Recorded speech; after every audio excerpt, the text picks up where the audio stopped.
জীবন নিয়ে এসেছিলাম দুনিয়ায়, প্রতিজ্ঞা ছিল জীবনটাকে লিখবো আমি পুনরায়। মা বাবার ইচ্ছা ছিল করবে ভালো ছেলে, জীবন আমার ভালো ছিল মায়ের ইয়া চলে। মা ছিল চোখের মণি, বাবা শিক্ষার গুরু, ও হঠাৎ বাবা আকাশে গিয়ে জীবন করলো শুরু। সুখের ঘরে নেমে এলো হাজার বোঝা কষ্ট, মনের যত ইচ্ছা ছিল হয়ে গেল নষ্ট। সব কষ্ট ভুলে গিয়ে করতে এলাম ভিডিও, সেসব দেখে আমার মাকে কত কথা শোনাতো।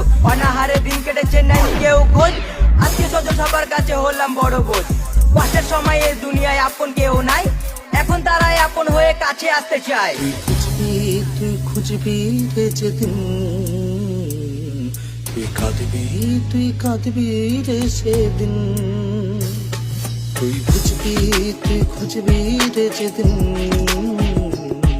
তুই কাঁদবি রে সেদিন।